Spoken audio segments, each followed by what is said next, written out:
Well, as we put the Christmas trees away for the season, you might be looking to add some new pop of color to your home. Some green. Some green. Houseplants may be the answer, and you know, you don't need a green thumb or a whole lot of sunlight actually to keep them alive. Garden Guy Dale K joins us with his favorite options that are, this is important to a lot of people, low maintenance, because the lower maintenance, the better you can hold on to them. Right, low maintenance and also low light. There's oftentimes those areas in our homes where light can be a little bit challenging, or even in an office space. So all these plants can tolerate low light, and that's really, there's no true house plant, no indigenous house plant that's indoors, so it's plants that can tolerate those lower levels, and they're oftentimes those plants that are on the bottom of forest floors. They like to climb up towards the light, but they're in that kind of that understory of rainforest or tropical areas that do well in low light. And the first one is the one that you're almost drowning in there, the aglaonemia, Shayne. Can you see Shayne? And that really is almost the that is almost the king. Perfect. That's the king of interior scaping plants. It's actually, you can't really step into an office or a big office complex without seeing, or somebody that's doing interior scaping without seeing aglaonemias, because they do well in such low light. And the great thing about them is they get some great variegations in the leaves as well. And just below that is another one that has a lot of variegations in the leaf. Well, that one spider plant. A variegation? Like the different color in the leaves. Okay. That's what we call variegation. Sure. And that particular one there, the spider plant, does really, really well in low light. And oftentimes when you have plants that have that variegated leaf, that's usually an indication that they need a little bit more light. But the ones that I'm going to show you that we're looking at today are really good. The spider plant does not attract spiders. It just kind of looks like a spider? It just it sports like little babies that almost look like little spiders. Okay, just checking.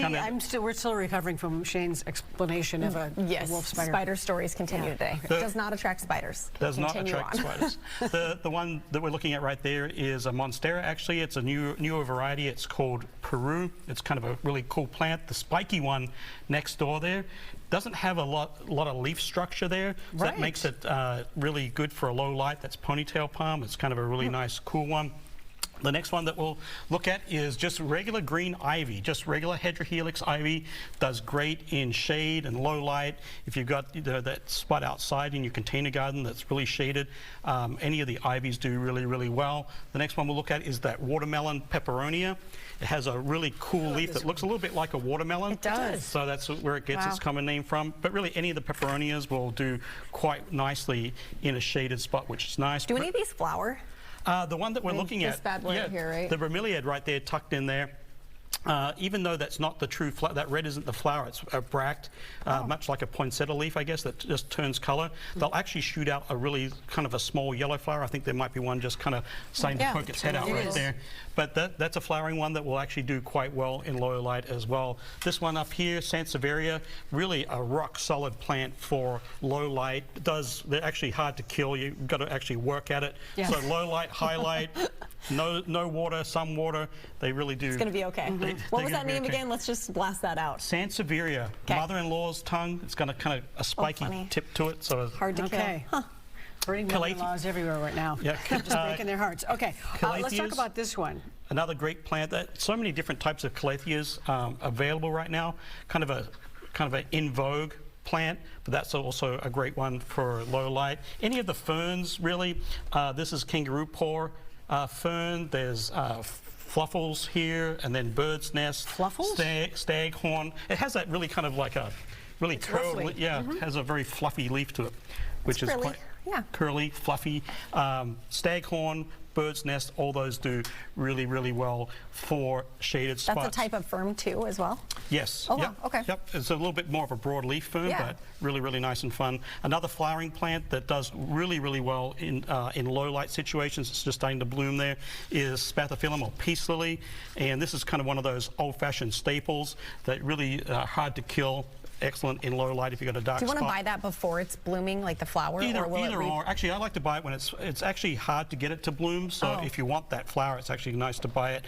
Just like this is almost going to unfurl here, so this is actually a good stage to buy them. ZZ plants, another really rock solid hardy plant. I'll just put Yeah. hold it up so you can see it a little bit easier.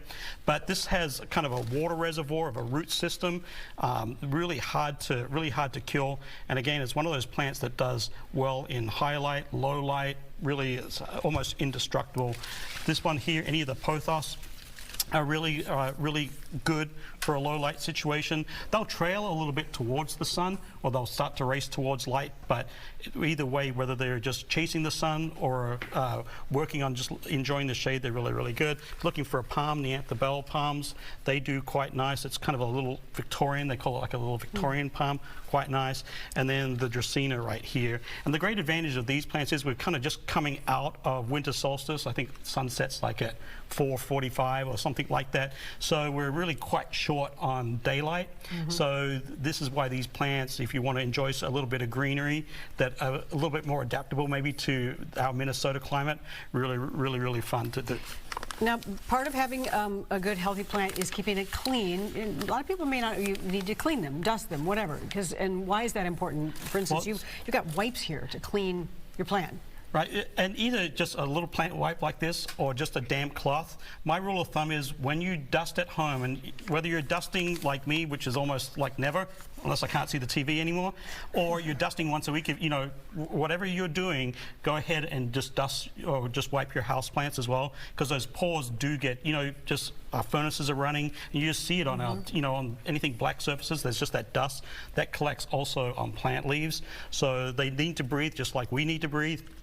So just giving them a little bit of a dust regularly, once a month, once a week, whatever it is really beneficial. And then make sure that if you're, this time of year, mites become a little bit of a problem, so having just a little bit of insecticidal soap on hand is really nice. And then just watch the watering. All these low light plants, you'll find that they won't drink quite as, or need quite as much water. I like to allow my houseplants to dry out completely before watering them, and then give them a really good soak. Oh, you're playing with fire. Yeah. That's the best way to kind of take care of your houseplants. So let them dry out, and then water them.